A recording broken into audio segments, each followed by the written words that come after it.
គាត់មិនជាចាត់ដើម Miss Scan ឬក៏សម្ដែងអីអត់បែបលេងមិនលុបបៃឡមានអត់បងចាមានអីទីខ្លះមានអីខ្លះឡើយបងគាត់លេងសម្ដែងថតជាតាមទូរស័ព្ទចឹងនៅនាំគ្នាលេងជាវិថារឿងអញ្ចឹងទៅបាទព្រះសួរបងស្រីប្អូនស្រីថ្ងៃនេះបានជួបបងស្រីដែលជាម្ដាយរបស់ប្អូន Linda ហើយបងស្រីខ្ញុំសួរមួយប្អូន Linda គាត់ដងសិល្បៈចាប់ពីអាយុប៉ុន្មានដែរចាប់ពីអាយុ12ឆ្នាំគាត់មិនជាចាត់ដើម Miss Scan ឬក៏សម្ដែងអីអត់បែបលេងមិនលុបបៃឡមានអត់បងចាមាន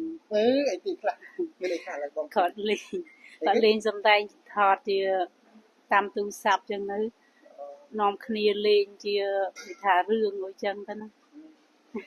ជាច្រៀងរៀនអុយខ្លួនគាត់ចឹងទៅអញ្ចឹងមិនថាគាត់ដុំតាំងពីតូច12ឆ្នាំចាហើយដល់ពេលធំឡើងដឹងស្ដីដល់ពេលគាត់ចូលសិល្បៈអញ្ចឹងតើសម្រាប់បងតើបងគិតថាចង់ឲ្យគាត់ងាកទៅខាងសិក្សាឬក៏អីផ្សេងក្រៅពីសិល្បៈពេលគាត់រៀនចាប់ពី12ឆ្នាំហ្នឹងបងចាបើគាត់ស្រឡាញ់ខាងណាគាត់ទៅខាងហ្នឹងឥឡូវចូលប៉ាប្រកបមុខបាយខោចំសត្វ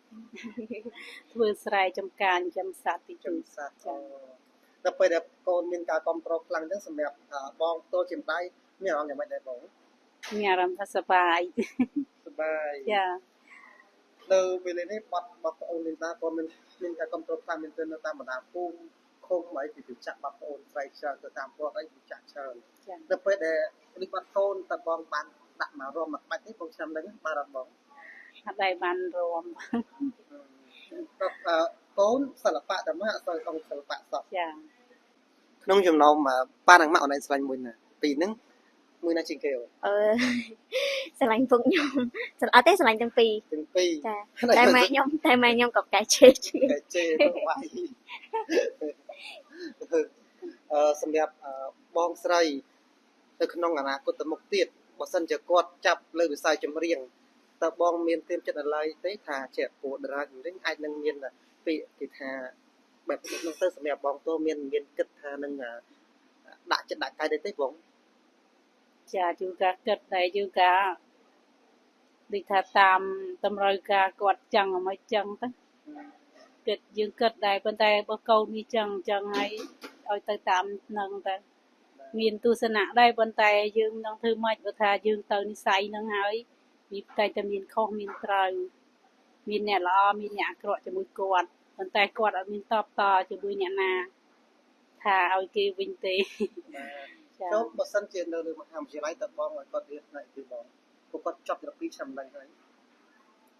ខ្ញុំស្រែកទៅនឹងគាត់ដែរបើគាត់ចង់ចាប់អីតែគាត់អូនអញ្ចឹងហ៊ាននិយាយទៅចាប់មហាវិទ្យាល័យអូចាប់ទី12ហ្នឹងនិយាយទៅខ្ញុំមិនទាន់មានគោលដៅច្បាស់ដែរបងនិយាយទៅរៀងសពេចសពិលតែឥឡូវក៏កំពុងតែគិតដែរបង